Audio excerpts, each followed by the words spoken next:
Islamic scholars کے بیانات سننے کے لیے ہمارے آفیشیل چینل الرحمان ڈیجیٹل کو سبسکرائب کیجیے۔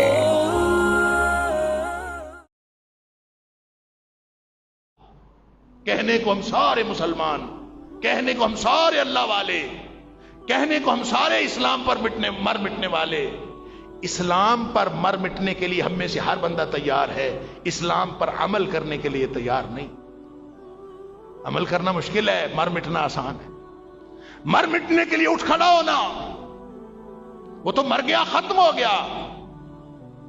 آپ زندگی گزاریں، اسلام کے لیے روز مرنا پڑتا ہے، روز جینا پڑتا ہے، اپنی پوری زندگی لگانی پڑتی ہے۔ شب و روز کے معمولات دین کو ترجیح بنا کے، ایمان کو ترجیح بنا کے گزارنے پڑتے ہیں، پھر جا کے آپ کو اس سے کچھ رزلٹ ملتا ہے، وگرنہ اسلام پر عمل نہیں کرنا، سنت پر عمل نہیں کرنا، نبی اکرم صلی اللہ علیہ وسلم کے ساتھ کوئی ہمارے کردار کا تعلق نہیں، امتی ہیں، صرف نام کے امتی ہیں، نبی پاک صلی اللہ علیہ وسلم کی سنت کے ساتھ کوئی تعلق نہیں۔ اور کافر جب نبی پاک صلی اللہ علیہ وسلم کی شان میں ہرزہ سرائی کرتا ہے، ہم میں سے ہر کوئی ناموس رسالت پر مر مٹنے کے لیے تیار ہوتا ہے۔ جو کبھی نماز کے قریب نہیں گیا، جس نے کبھی اپنے معاملات میں دیانتداری نہیں دکھائی، کبھی اپنے معاملات میں ایمان کو بنیاد نہیں بنایا، کبھی اپنے ایمان کو بچانے کی اپنے معاشرے میں کوشش ہی نہیں کی، اپنی زندگی میں ایمان کو بچانے کی کبھی کوشش نہیں کی، اس کو ترجیح نہیں بنایا، لیکن اسلام پہ اور ناموس رسالت پہ مر مٹنے کے لیے ہر شخص تیار۔ کمی ہے کیا دنیا میں ان مسلمانوں کی جو نبی اکرم صلی اللہ علیہ وسلم کی ناموس پہ مر مٹے؟ کمی ہے؟ ہر شخص سعادت محسوس کرتا، کسی بدعمال سے بدعمال شخص کو پکڑ کے، جس کے زندگی میں کبھی کوئی نیک عمل نہ کیا ہو، صرف لا الہ الا اللہ محمد الرسول اللہ کلمہ پڑھتا ہو، اس کو بھی بتائیں کہ نبی اکرم صلی اللہ علیہ وسلم کی شان میں گستاخی ہو رہی ہے، وہ بھی مر مٹنے کے لیے تیار ہوتا ہے۔ یہ ہمارا تعلق ہے، یہ ہماری جذباتیت ہے۔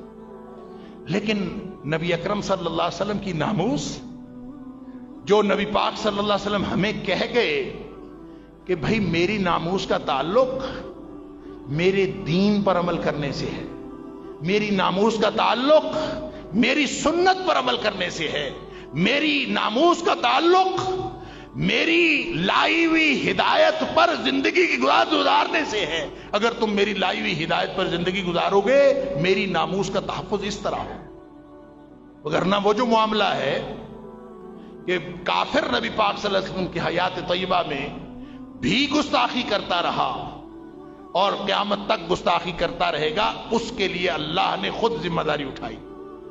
انا کفیناک المستہزئین، اے حبیب صلی اللہ علیہ وسلم، آپ کی شان میں کوئی گستاخی کرے، آپ کی حیات طیبہ میں کرے یا بعد میں کرے، آپ کی موجودگی میں کرے یا بعد میں کرے، ان کے ساتھ نمٹنا ہمارا کام ہے، اللہ ان کو کافی ہے۔ واللہ یعصمک من الناس، لوگوں کی جتنی بھی بکواسیں ہیں، جتنی ہرزہ سرائیاں ہیں، ساری دنیا کے کافر مل جائیں، جڑ جائیں، وہ نبی اکرم صلی اللہ علیہ وسلم کی ناموس کا ایک بال بیکا نہیں کر سکتے۔ کیوں؟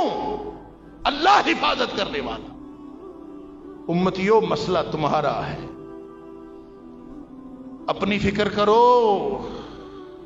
کہیں ناموس رسالت میں ہم تو کوئی گڑبڑ نہیں کر رہے، ہم نے تو کوئی نبی پاک صلی اللہ علیہ وسلم کی ناموس رسالت میں گستاخی نہیں کی، ہم سے تو کچھ ایسا نہیں ہو رہا۔ اللہ، واپس آ جائیں تو بات بچ سکتی ہے۔ حالات خراب ہیں، وہ جو نبی اکرم صلی اللہ علیہ وسلم نے فرمایا تھا، اللہ اکبر، یعنی قرآن نے تو کہہ دیا وَلَٰكِن كَذَّبُوا فَأَخَذْنَاهُم بِمَا كَانُوا يَكْسِبُونَ، یہ جھوٹے نکلے، ہم نے ان کو پکڑ لیا۔ ہم اللہ کی پکڑ میں ہیں، اللہ نے پکڑا ہوا ہے، اور جو اللہ کی پکڑ میں ہوتا ہے نا، وہ دوسروں کو الزام دیتا پھرے کہ فلاں نے ایسا کر دیا، فلاں نے ایسا کر دیا۔ او بھائی، کسی نے کچھ نہیں کیا، میرے کرتوت، میرے اپنے اعمال، میرا اپنا تعلق نبی پاک صلی اللہ علیہ وسلم سے کمزور ہوا ہے، میرا تعلق دین کے ساتھ کمزور ہوا ہے، ایمان میری زندگی کی ترجیح نہیں رہا۔ اگر ایمان میری زندگی میں ترجیح ہوتا ترجیح کا مطلب پتہ کیا ہوتا ہے؟ ترجیح کا مطلب ہوتا ہے کہ دنیا، جب آپ کسی ایک چیز کو ترجیح دے دیتے ہو نا، تو اس کا مطلب یہ ہوتا ہے کہ ہر چیز لٹ جائے، لٹتی ہے تو سب کچھ لٹ جائے. جو ترجیح ہے وہ کبھی اس کو کوئی نقصان نہیں.